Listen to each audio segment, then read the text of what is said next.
শুভ সকাল বন্ধুরা, সবাইকে জানাই আমার অনেক ভালোবাসা, সেই সঙ্গে বড়দের অনেক প্রণাম। আশা করছি তোমরা খুব ভালো আছো আর যে যেখানেই আছো সুস্থ আছো। তোমাদের ভালোবাসায় আমি অনেকটাই ভালো আছি। এস ফ্যামিলিতে তোমাদের সকলকে ওয়েলকাম এবং অনেক অনেক ভালোবাসা জানাই।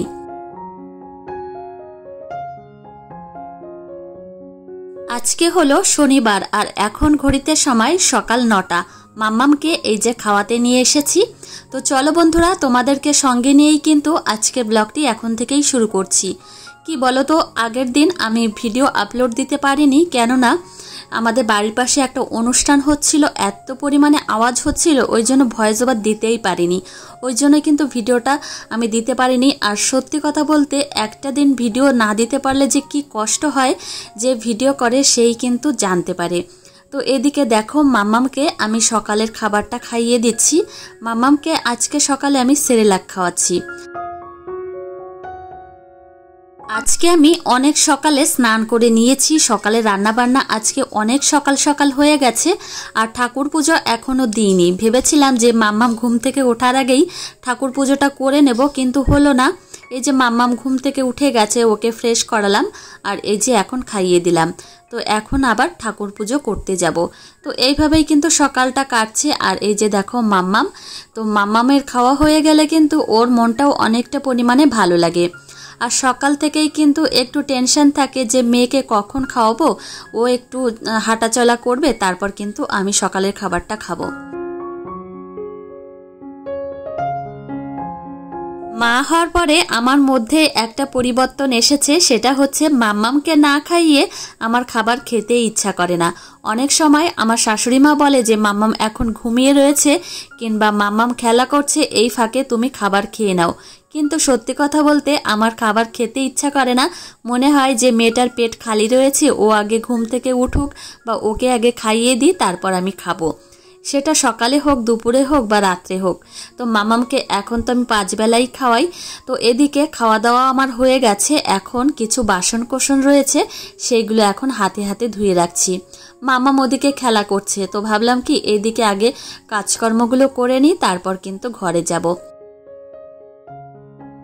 এখন জানো তো, প্রত্যেক দিন সকালে আমি রুটি খাচ্ছি। বিশেষ করে একটা রুটি খাই, খুব বেশি জোর হলে 2টো রুটি খাই।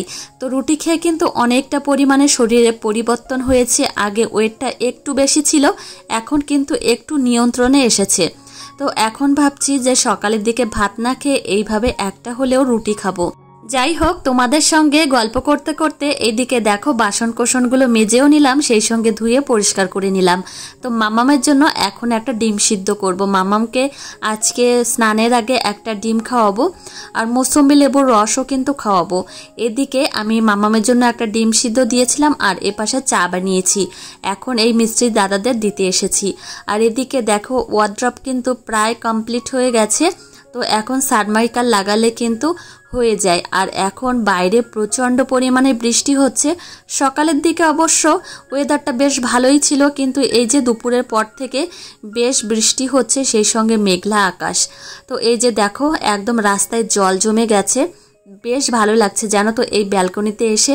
আর মনে মনে ভাবছিলাম কবে আসবো এখানে, মানে দোতলায়, বিশেষ করে আমার রুমে, আর এখানে একটু বৃষ্টি হবে, দাঁড়াবো।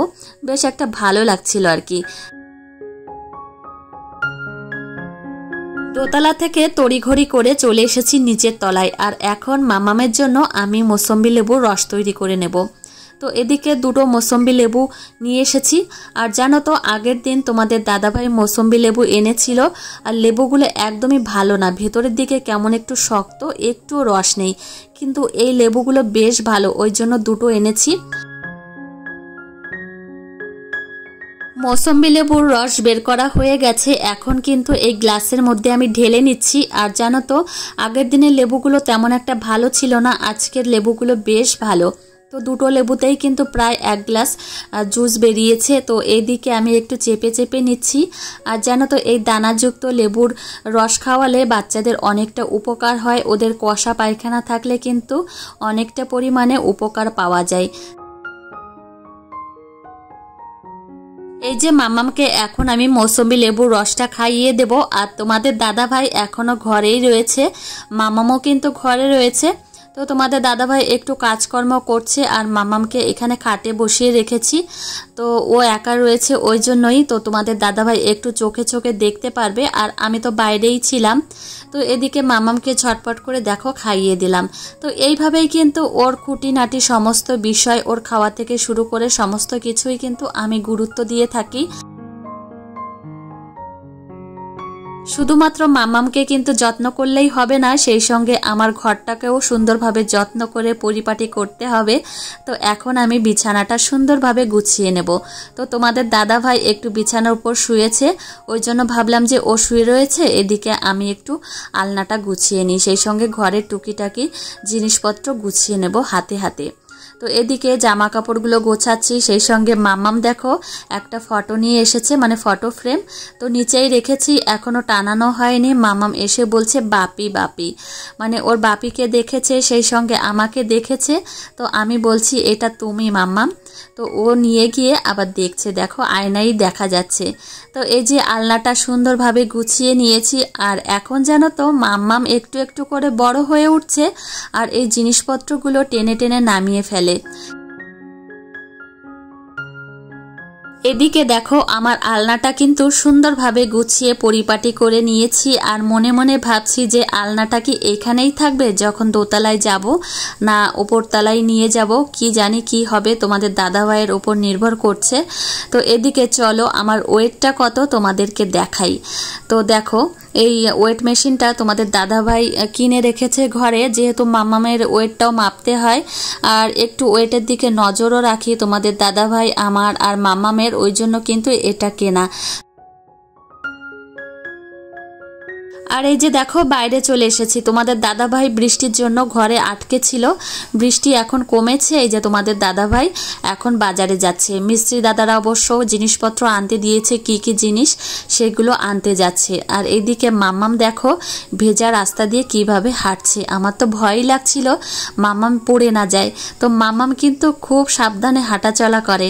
তো আমি তো সকাল সকাল স্নান করে নিয়েছি, মাম্মামকে আবার স্নান করাবো, ওকে আবার ঘুম পাড়াবো, আবার দুপুরে রান্না বান্না করতে হবে, মেয়েকে কি খাওয়াবো সেটাই কিন্তু চিন্তা করছি। তো আজকে আমার শ্বশুরমশাই সকালবেলা দেখলাম যে চিচিঙ্গা এনেছে, ভাবছি যে সেটা দিয়েই তরকারি করব না কাঁচকলা দিয়ে করব সেটাই। আর এদিকে দেখো বিছানাটা কিন্তু এখনো সম্পূর্ণভাবে গোছানো হয়নি, যেহেতু তোমাদের দাদাভাই ঘরের মধ্যেই ছিল, ও একটু খাটে শুয়েছিল, ওই জন্য বিছানাটা গোছায়নি। তো এই যে এখন সুন্দরভাবে গুছিয়ে নিলাম। এখন কিন্তু 11:15 বেশি বেজে গেছে। মামামকে এখন আমি একটা দেশি মুরগির ডিম খাওয়াবো, আর বিশেষ করে আমার মামামকে যখনই ডিম খাওয়াই তখনই কিন্তু দেশি মুরগির ডিম খাওয়াই, যেহেতু এখানে পাওয়া যায় সেই অনুযায়ী কিন্তু খাওয়াই, আর দেশি ডিমের টেস্ট কিন্তু অনেকটা পরিমাণে ভালো। তো এদিকে দেখো এই যে চারফালি করে নিলাম, আর মামামকে খাইয়ে দিয়ে তারপর ওকে আবার স্নান করাতে নিয়ে যাব।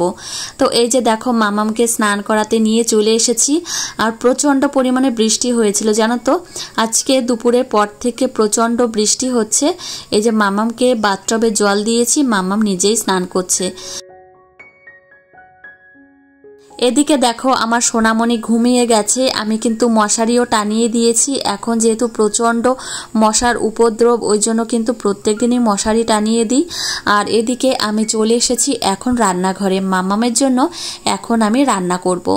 আজকে আমি দুপুরে মামামকে এই যে চিচিঙ্গা দিয়ে, আলু দিয়ে, আর সেই সঙ্গে বটবটি দিয়ে একটা তরকারি রান্না করে খাওয়াবো। আর এই তরকারিটা কিন্তু গরমের সময় খাওয়ানো খুবই ভালো, বাচ্চাদের পেট ঠান্ডা থাকে, আর পেট ঠান্ডা থাকলে কিন্তু শরীরটাও খুবই ভালো থাকে। সংসার সামলানোর পাশাপাশি একজন মাই কিন্তু পারে তার বাচ্চাকে সুন্দরভাবে লালন পালন করা, তার যত্ন করা, সেই সঙ্গে ও শরীরটা যাতে কিভাবে ভালো থাকে, কি খাবার খেলে ও শরীরটা ভালো হবে সেটাই কিন্তু বারংবার চেষ্টা করেই যায়। আমিও কিন্তু সেইভাবেই চেষ্টা করি যে আমার মেয়েটা কিভাবে ভালো থাকবে বা কোন খাবারটা খাওয়ালে আমার মেয়ে সুস্বাস্থ্যের অধিকারী হবে, সেটাই কিন্তু সবসময় চেষ্টা করি। তো যাই হোক, এদিকে দেখো আমি জিরা ফোড়ন দিয়েছি, সেই সেই সঙ্গে আলু পাতলা পাতলা করে কেটে নিয়েছিলাম, এখন এই যে দিয়ে দিলাম। একটু ভাজা ভাজা হয়েছে, তারপর কিন্তু এই ঝিঙা না, এটা হচ্ছে চিচিঙ্গা, সেই সঙ্গে বটবটি দিয়ে দিলাম। তো এখন হালকা একটু ভেজে নেব, তারপর কিন্তু আমি পরিমাণ মতো জল দিয়ে নেব। বাচ্চাদের কিন্তু গরমের সময় ঝিঙা, সেই সঙ্গে চিচিঙ্গা, লাউ এই সমস্ত সবজি দিয়ে ওদের খাওয়ালে কিন্তু ওদের শরীরটা অনেকটা পরিমাণে ঠান্ডা থাকে। তো এদিকে তরকারিটা রান্না করা হয়ে গেছে, আর আজকে তরকারিটা আমি শিঙি মাছ দিয়েই করেছি। আর জ্যান্ত মাছের তরকারি কিন্তু আলাদাই একটা টেস্টি হয়, খুবই ভালো হয়। আর এদিকে রান্নাটা হয়ে গেল, আর আমার মামামও কিন্তু ঘুম থেকে উঠে গেছে। ঘুম থেকে উঠেই কিন্তু ওর বাপির সঙ্গে রয়েছে এই যে, তো ওকে এখন আমি কিন্তু খাওয়াবো। আর বাইরে কিন্তু অঝরে বৃষ্টি হয়েই চলেছে, সেই সঙ্গে কিন্তু ঝড়ও হচ্ছে দেখো। তো এই যে আমার মামামকে বাইরে নিয়ে এসেছি, মামাম এখন খাচ্ছে, সেই সঙ্গে বাইরের বৃষ্টিও দেখছে। মামামের অবশ্য খাওয়া হয়ে গেছে। মাম্মাম এখন ওর বাপির সঙ্গে দোতলায় যাচ্ছিল, যেহেতু তোমাদের দাদাভাই দোতলায় যাচ্ছে মিস্ত্রিরা কাজকর্ম কতদূর কি করেছেন সেটা দেখতে। তো মাম্মাম এই যে তোমাদের দাদাভাইয়ের সঙ্গে যাচ্ছে, আর কিভাবে সিঁড়ি বেয়ে উঠলো দেখলেই তো। তো এইভাবেই কিন্তু একদিন উঠে গেছিল একা একাই, প্রচণ্ড ভয় লাগে, যেহেতু তোমাদের দাদাভাই রয়েছে জন্য ওই জন্য পাঠালাম। তো এদিকে চলে এসেছি সন্ধ্যার সময়, এখন বাজে সন্ধ্যা 6:30। মাম্মামকে আজকে সন্ধ্যার সময় আমি ম্যাগি খাওয়াবো। তো বাচ্চাদের কিন্তু ঘরের খাবারের পাশাপাশি বাইরের খাবারের সঙ্গেও একটু পরিচয় করিয়ে দেওয়া ভালো। প্রত্যেক দিন না দিলেও মাঝে মধ্যে কিন্তু একটু এইভাবে খাবার দেওয়াই যায়। তো এই ম্যাগির মধ্যে আমি একটু পেঁয়াজ কুচিয়ে দিয়েছি, একদম সরু সরু করে কুচি কুচি করে দিয়েছি, এতে কিন্তু ম্যাগির টেস্ট অনেকটা পরিমাণে ভালো হয়। আর এইভাবে কিন্তু মামামকে আজকে আমি ম্যাগি খাওয়াবো। আর একটু স্যুপ বেশি রেখেছি, মামাম কিন্তু একটু স্যুপ খেতে খুবই পছন্দ করে। মাম্মামকে সন্ধ্যার খাবারটা খাইয়ে দিয়েছি, আর প্রত্যেক দিনের মতো মাম্মাম আর আমি বই পড়তে বসেছি। এটা একটা ভালো অভ্যাস। মাম্মাম এখনো পর্যন্ত কিছু পারে না, তবুও একটা অভ্যাসে পরিণত হলে কিন্তু বেশ ভালোই হয়। তো এদিকে মাম্মাম কিন্তু একটু লেখাপড়া করছে, সেই সঙ্গে বইগুলোর অবস্থা দেখো, একদম ছিঁড়ে ফুঁড়ে ফেলেছে, তবুও আমি এগুলো যত্ন করে রাখি। এদিকে দেখো মাম্মামের দুষ্টুমি শুরু হয়ে গেছে। আর আজকের ব্লগটি এখানেই শেষ করছি। তো আজকের ব্লগটি তোমাদের কেমন লাগলো অবশ্যই কিন্তু জানাতে ভুলো না। আর তোমাদের সঙ্গে দেখা হবে কিন্তু পরের ব্লগে। ততক্ষণে তোমরা সুস্থ থেকো, সাবধানে থেকো। টাটা বন্ধুরা।